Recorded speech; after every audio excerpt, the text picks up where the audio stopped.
Looking to start fresh? Tired of juggling apps and switching tabs? Join the thousands of satisfied clinicians who have made the switch to Therapy Notes, the highest rated EHR for behavioral health. Now offering group telehealth, Therapy Notes makes it easier than ever for clinicians to streamline their practice. Get your fresh start using promo code MODERN for 2 free months.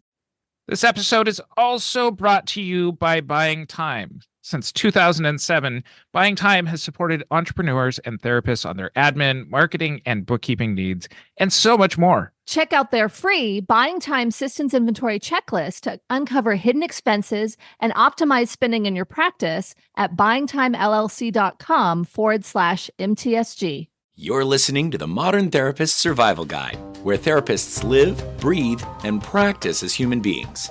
To support you as a whole person and a therapist, here are your hosts, Curt Widhelm and Katie Vernoy.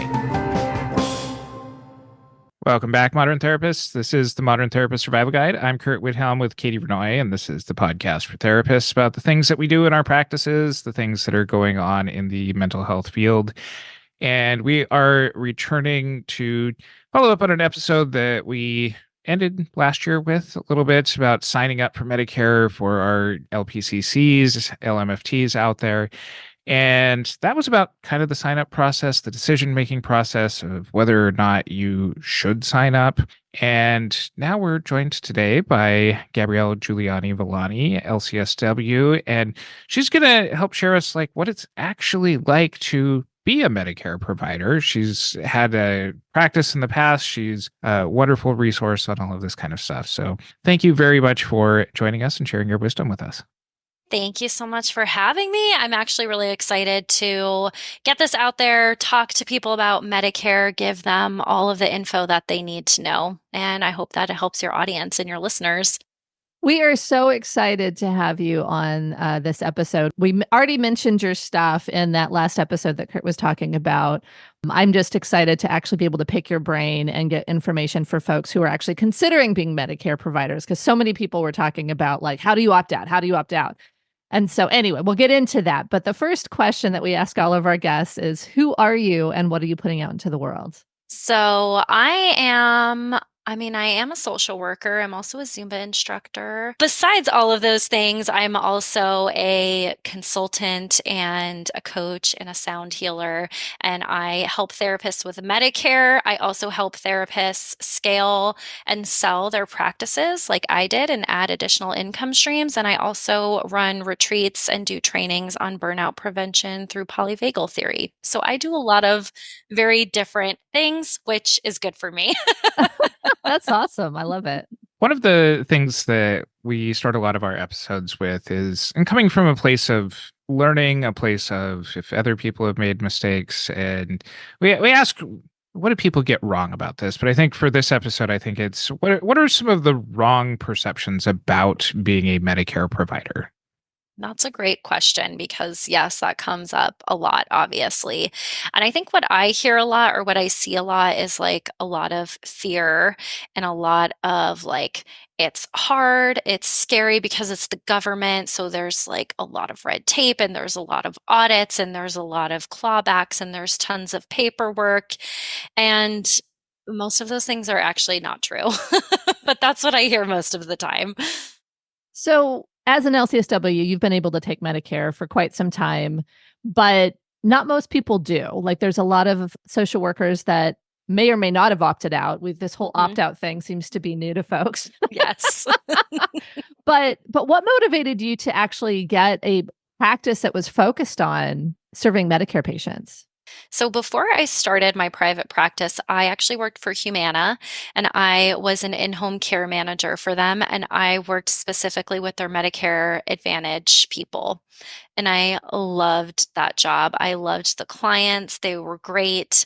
And of course, it's Humana. So there were layoffs coming and I was like, what am I going to do next? And so one of my friends and colleagues and who became a mentor to me, actually, she was like, I'm going to start a private practice and I'm going to take Medicare. I'm going to do the same thing. And I was like, okay. I've always wanted to work for myself. That sounds cool. I'm very impulsive sometimes. And so that's literally how I started my business. And I but I didn't know anything about it. And I actually felt more comfortable with Medicare because I knew about it from Humana. I knew about it actually because my mom used to work in the Medicare world. And so it felt very easy to me.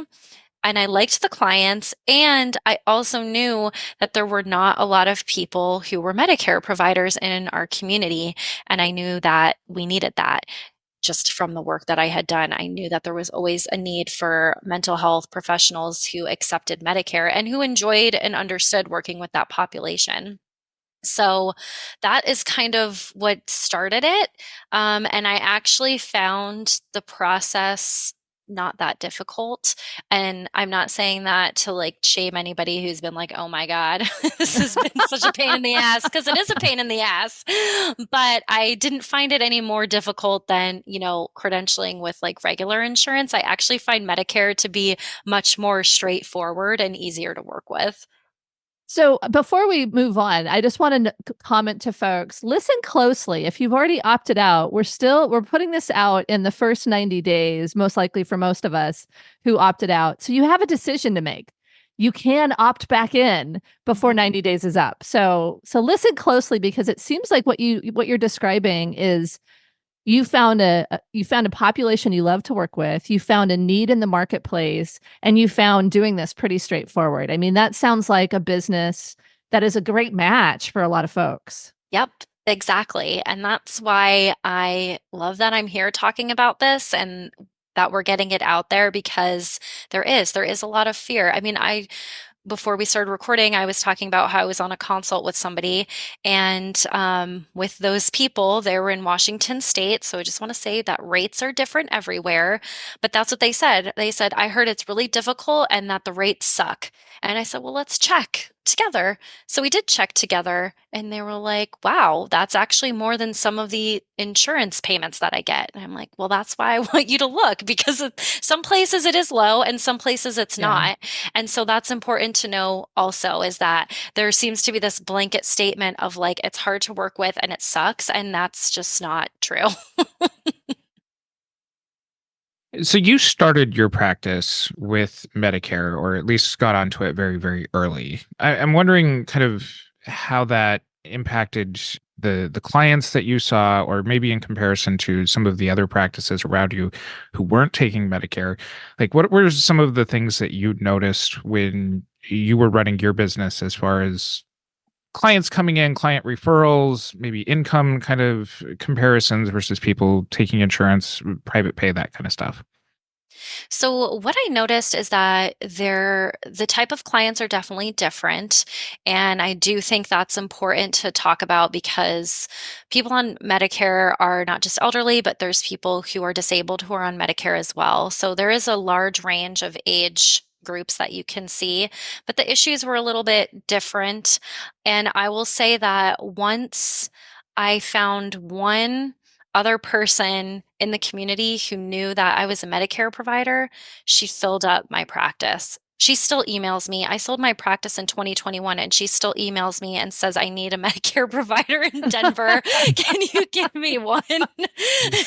So that is, the importance of relationships and connection. And that's how I built my business. And so the referrals were like nonstop coming in. I cleared 6 figures in my first year by myself. And I saw about like 20-ish clients per week. And I will also say, when I first started, I also did something different and unique. And I did in-home, just like I did with Humana, because I really liked that. So I did all of my sessions in clients' homes or at independent or assisted living facilities. And then post-COVID, we switched totally to telehealth, and we did a little bit of maybe like 5 to 10% of in-home sessions still. But we switched to telehealth, and that was fine. And that's, I think, is another issue, is that people also have this idea that, oh, you work with old people, they can't use computers, telehealth is a no-go. And that has not been an issue for us. There's been some clients, but we also we used to do a lot of phone sessions, which Medicare does cover as well. And those were just as effective and worked just as good. So What does the clinical work look like? You said that it's a different population. What does the clinical work look like with Medicare patients? Obviously, there's a broad array. So I'm talking kind Yeah. of, what are the different types of clinical expertise somebody might need to have? The things that you will likely see most often are loss of independence and aging issues. So people, moving into this next phase in their life, whether it's retirement or getting towards the end of their life and trying to make sense of things that have happened. Of course, lots of grief and loss that comes as we get older, unfortunately. Chronic health conditions and chronic illness. And so that you'll see across a big span, because if somebody is on disability, then they have some sort of chronic health issue. And then as we age, we get more of those also. So if you work with chronic pain or chronic illness, taking Medicare could be really good for your practice if that's a specialty that you work with. Family dynamics and family estrangement. And so we definitely need LMFTs who understand that, because there's a lot of family stuff that comes up as we get older and things change and people are moving into facilities and we're trying to figure out power of attorney and wills and all of that stuff. So those are really common issues as well. I said loss of independence, like loss of mobility. And then again, going with chronic health stuff like dementia, cognitive issues, and lots of caregiver issues also. That definitely plays a part in all of it. A new year means a new start. So why not get a new EHR? Therapy Notes is the all-in-one platform you've been looking for. Therapy Notes just released their new premium telehealth feature, allowing clinicians to have up to 15 clients in a group session at a time. In addition to secure messaging, golden thread documentation, billing, scheduling, and more, it's no wonder why they're rated 4.9 on Trustpilot. With so many amazing features, it's no wonder they're the most trusted and secure choice for solo clinicians and group practices alike. Offering live customer support 24 hours a day, 7 days a week, you're sure to keep all your New Year's resolutions with Therapy Notes at your side. Head over to therapynotes.com and use the promo code MODERN for 2 free months. How does the day-to-day of business work with this? How do you get referrals from Medicare? Is it like other insurances where somebody puts into a big database, I'm looking for a Medicare provider? Like if I'm looking for a medical provider, if I go for a doctor, I go to my insurance plan. Is it the same kind of client experience as far as how they find you? Like, and then I'm also curious about like the nuts and bolts of like billing and payment times and all this kind of stuff. Like, is this basically just an insurance company, but it's run by the government? It is a little bit different. That's a really good question. And so to answer the first part about like where do clients come from, I, did the same thing that everybody does, right? Who's your ideal client and where are they and all of those things. And Medicare clients tend to go to the doctor a lot because, again, chronic health stuff. So I built my practice by Googling Medicare providers near me, Medicare doctors' offices, and I called them. I went in there. I built relationships with either the nurse care managers or if they had a social worker there, whoever made referrals, I wanted them to know who I was. And that is what really built my practice hugely, because they do have clients coming in every day who have Medicare, who are depressed, anxious, have life transition stuff going on, and they needed somebody to refer them to. So that's where the bulk of our referrals came from. And then with our website, we definitely did get outreach from the client themselves, but typically it is a caregiver or like their daughter or their son or a family member who's reaching out for services also. So the content on my website was kind of written more, from an SEO and a marketing perspective, was written more to who would be searching for that. Probably their kid who's like, my mom is depressed and we need help, or my mom just got diagnosed with dementia and we need help. So that's my website content was written more towards that. But other health professionals and other therapists were the ones who really truly filled up my practice. I had a Psychology Today and I didn't even have a website until like mid 2020 when my practice had been open for a couple of years and I had already hired multiple clinicians at that point, and we just community referrals is how we built all of that. So Medicare, I think, does have, actually, I know they do have a provider directory, but I don't think anybody really looks at it. So you won't be getting phone calls from Medicare people usually, but you will be getting calls from people in the community, other social workers, other nurses in hospitals, hospice, palliative care, doctors' offices who are looking for places to refer clients. So there's Medicare and Medicare Advantage. And so my Yes. assumption is even the billing might be different for those two. Can you talk through a little bit of the nuts and bolts for folks on what it looks like to take each of those plans? Yes. So this is extremely important. So if you've been listening and you're like doing something else, put your phone down and listen.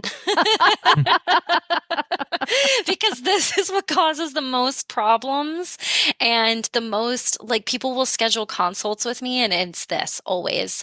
So those are two separate things. So it's important to know that people who are on Medicare, whether they're disabled or if they're over 65, they have a choice. And that choice is to stay with regular Medicare from the government or to get a Medicare Advantage plan, which sometimes is called a Medicare replacement plan.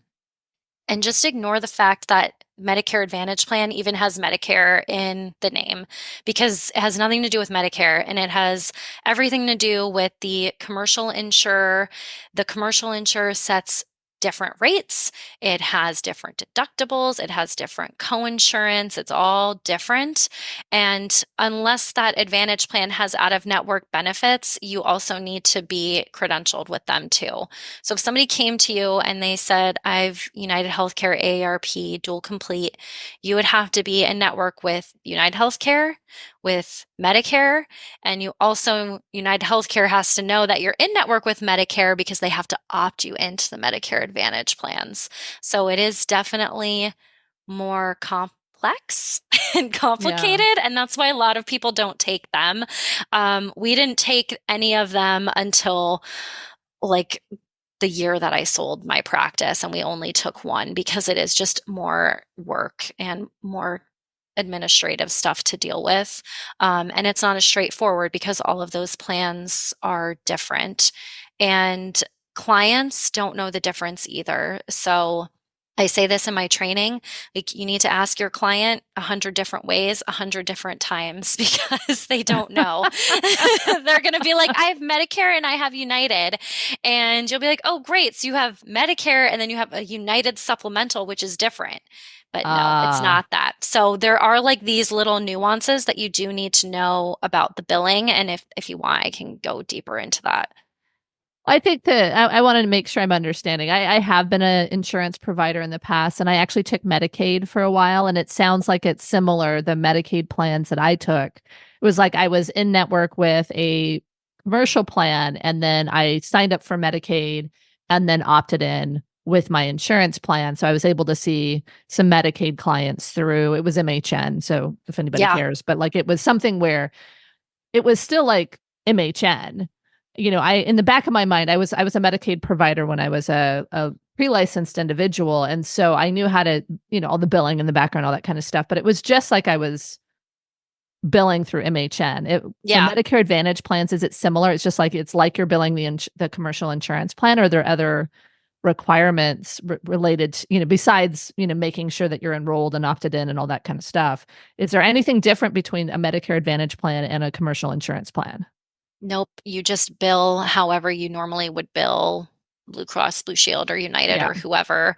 So you bill them directly. Don't bill Medicare. The commercial insurer manages the billing. They're the ones that pay you. That's where the fee schedule comes from. If you have a problem, you contact them. So yes, it's just like normal. And it's probably similar to whatever your fee schedule is on the commercial insurance plan, but it's not the same, right? Like the Medicare Advantage plans might have different rates than the commercial insurance. Like, that's my guess. You don't have to know the answer to that question. They do. And in most cases, they're lower. Not always, but usually they're lower. Yeah. And that's, again, why people don't like to deal with them. But it does depend. And it depends on your state. And it could even depend on your county. So it does vary greatly. Yeah. And I mean, it was like, for me, I think it was like within $1 or $2 per Yeah. session. It wasn't like a huge, like it wasn't like $20 difference. It was like within $1 or something. I think for a lot of them, yes. I know for a fact that United in most states, again, this does vary a little bit in different states, but the United Medicare Advantage plans tend to be much, much lower, like Ooh, 30, okay. 40, $50 lower. Wow. Okay. Okay. So that's good to know. So Yes. Medicare Advantage, there may be an advantage to taking these plans, but it's basically just taking insurance. So if you're not already taking insurance, you've got a few more extra steps. You got to get enrolled with the insurance, and then you also have to opt into Medicare for that plan. Okay. Yep. For straight ahead Medicare, what does that look like? That is so much easier because it's the same everywhere as far as what your co-insurance and things are going to look like. And so anyone who is listening to this is a Part B provider because that's outpatient. So we only deal with Medicare Part B. You bill Medicare Part B in your state, and you can do that through your EHR, I think is always the easiest, but you can do it through Office Ally, and then each region has like their own portal that you can use as well.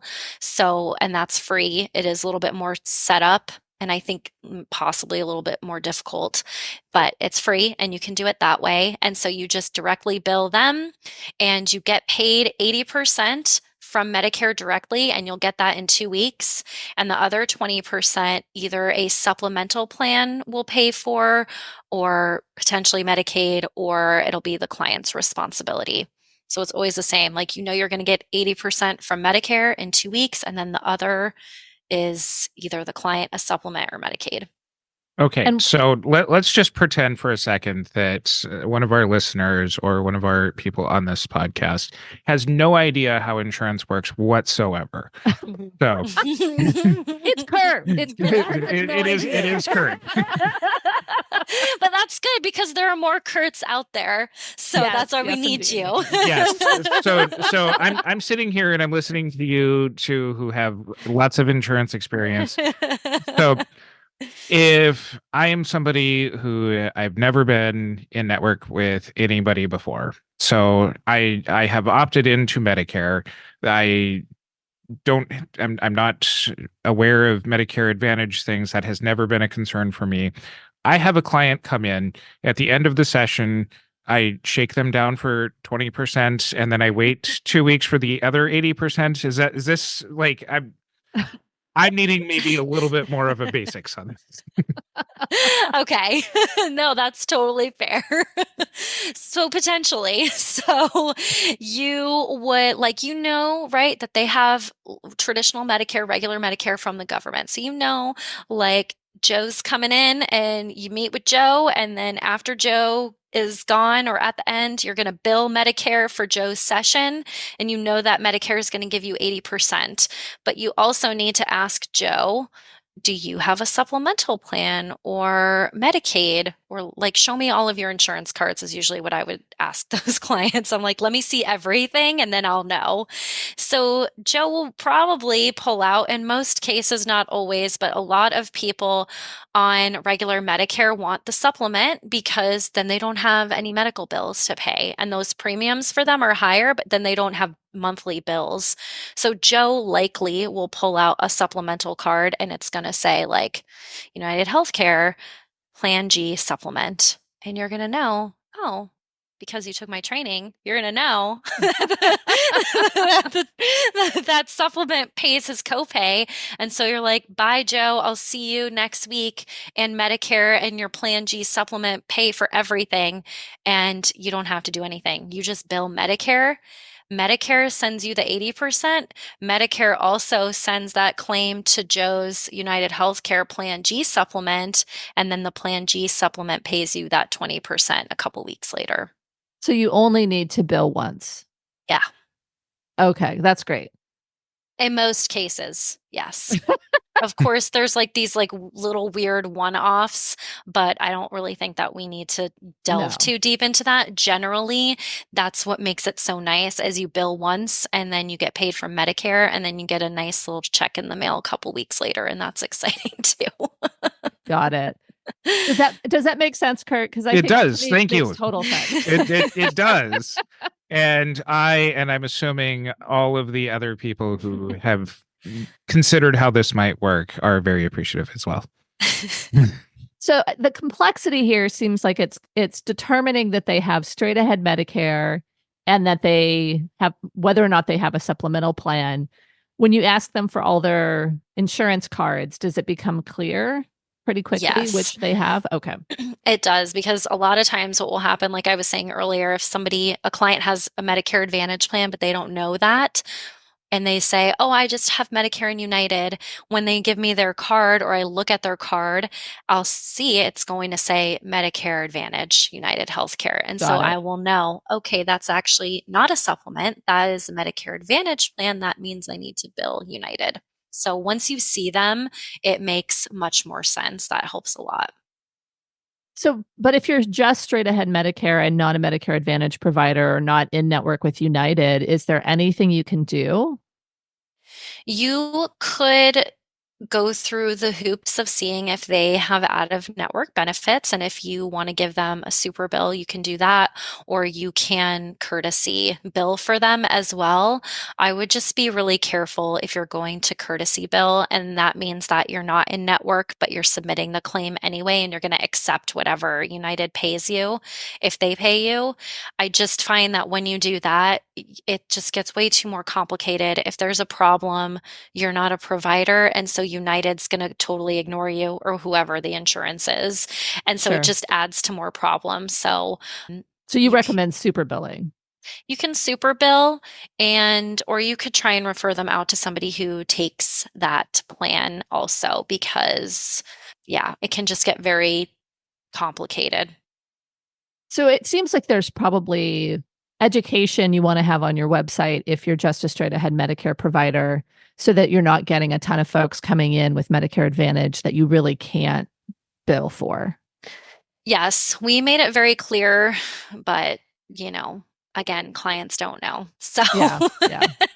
and so you just want to be upfront about that. I know I was just talking about this the other day with somebody, and they're like, we did the whole consult call was 20 minutes of my time, and we get to the end and they have like this Humana Medicare Advantage that I don't take. And so, not to be rude, but I would always start the conversation with like, I only, accept regular Medicare, and I don't want to waste your time and have you tell me your whole story if I don't take your insurance. So why don't we just start there before we get to the next part? Sure. That's a good idea. When you hire Buying Time, you get an entire team of accountable, knowledgeable virtual assistants with different specialties. It's a pretty amazing one-stop shop for your business needs. And I should know, I've been a happy customer of Buying Time since 2015. Buying Time has helped me and other therapists with admin and client customer service, finances and bookkeeping, including sending out invoices and super bills, setting up automated systems to take care of clients during onboarding, marketing, websites, social media, blogs, newsletters, and a whole lot more. Buying Time believes in streamlining efficiency and being cost effective, so they help you to regularly evaluate systems to make sure you're not paying for programs and platforms you don't need. And they put together a free systems inventory checklist to help all of us to uncover hidden expenses and optimize spending in your practice. Go to buyingtimellc.com/MTSG to get your free checklist now. Audits are something else that people really worry about. Mm-hmm. What can you tell us about that? I can tell you that I was billing 250 or more Medicare sessions a week for years and never got audited by them. So this is within your group, because I'm imagining you running Not 250. I'd be dead if I did that. And also a time traveler or able to sit in alternate realities. Yes, exactly. Yes, it was with my group. And also, I have a Medicare Facebook group with 3,300 people or something like that in it. And the majority of people in there say the same thing. I've been billing Medicare forever. I've never gotten audited. But audits do happen. That's part of being a provider for any insurance. And it's really just about having good notes and preparing yourself in advance. And I have lots of resources for that, but it's not too much different than commercial insurance. And they also, I know this is going to sound shocking also, they're also very nice and flexible about it. So they don't come in and recoup a ton of money from you. They're going to say, we want to see these notes, and you show them. And if they're like, these notes are not good, or they're not meeting what they want, they're going to tell you what they want, and they're going to say, we're going to come back in 45 days and we're going to look again. So it isn't as scary as it sounds, and they will audit more if you are doing like unusual billing practices is really the biggest thing. So if you're seeing somebody 90837, which is like 60 minutes, 53 minutes or more, if you're billing that for one client 5 times a week, then yeah, they're probably going to audit you, because they're going to be like, what the hell is going on with this client where they need to see you every single day, and you're just a normal outpatient mental health provider. This is not IOP or anything like that. Like, what's going on here? So those types of things can definitely, send off alarm bells for them. But I just am all about documenting medical necessity. You are the expert and your client. So just document that in your notes, and they will look at it, and you'll probably be fine. Some insurance companies will audit because you're billing 90837 once a week. It sounds like you're not Yes. saying that is an issue with Medicare. I don't think so. I think in some states they might audit more because of that, where there's a lot of fraud. So that's the other thing to remember, is even though none of us are probably committing fraud, a lot of other people do. And there's a ton of Medicare fraud. And so they audit more in Florida, of course. And I've also noticed they seem to audit a little bit more in Illinois sometimes as well. But I've done lots of consults with people about Medicare audits, and the only ones that didn't pass were kind of those situations that I was explaining before. Anything else that people need to know? Because even as I'm learning more about this process, I'm not even sure that I know what all needs to be asked on this. That's a good question too. I think we hit a lot of the big pain points for people.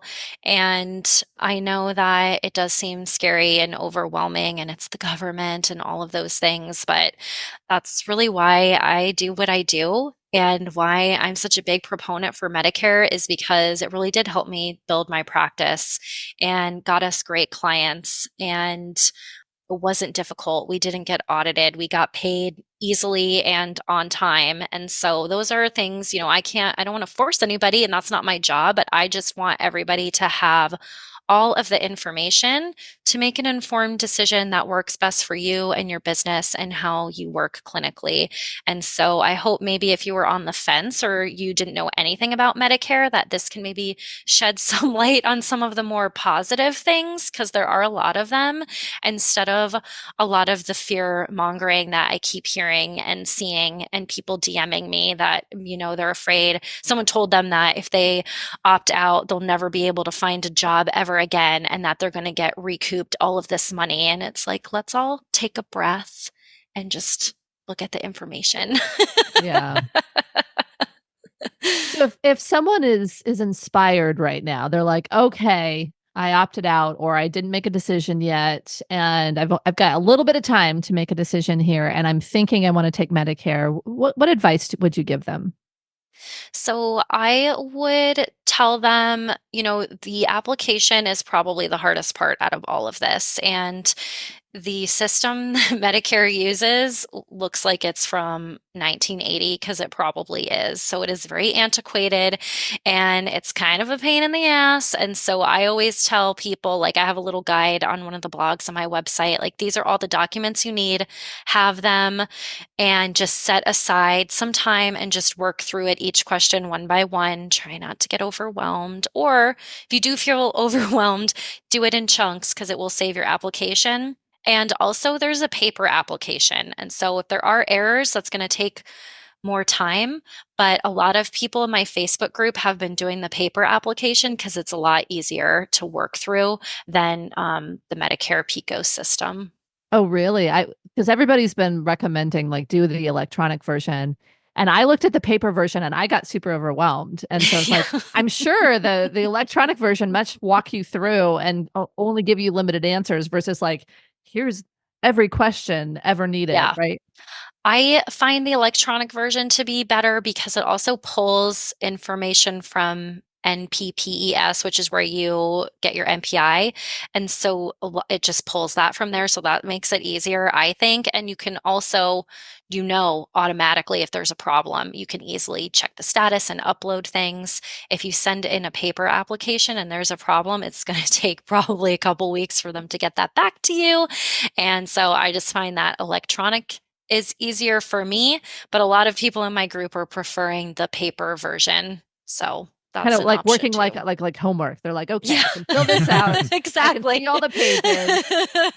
Okay. Exactly. You've made a reference to your blog a few times. Where can people find it and all of the wonderful things that you do to help guide people down this process? So I have lots of free resources, blogs, videos on my website, Medicare Consulting for Therapists.com. And it's the same group on Facebook, Medicare Consulting for Therapists, tons of Q&As and videos and like featured posts about everything you need to know in there. And then if you are more interested in the other things that I do, like retreats and business coaching and all that stuff, I'm at GabrielleJuliano-Villani.com. And that's the same across TikTok, LinkedIn, Facebook. Instagram is at GJV Consulting. And we will include links to all of that in our show notes over at mtsgpodcast.com. And follow us on our social media. Join our Facebook group, the Modern Therapist Group, to continue on with these discussions. And until next time, I'm Curt Whithelm with Katie Renoy and Gabrielle Juliano-Villani. Don't forget to visit therapynotes.com and use promo code MODERN to start your 2-month free trial today. Buying Time is a full-service virtual support agency that is standing by to support you in your practice. It's time for you to get out of the day-to-day and bring in someone you can trust that has the experience to help you with all your business needs. And don't forget to go to buyingtimellc.com/MTSG for your free systems inventory checklist. Get on the path to less expenses and more profit. Thank you for listening to the Modern Therapist Survival Guide. Learn more about who we are and what we do at mtsgpodcast.com. You can also join us on Facebook and Twitter. And please don't forget to subscribe so you don't miss any of our episodes.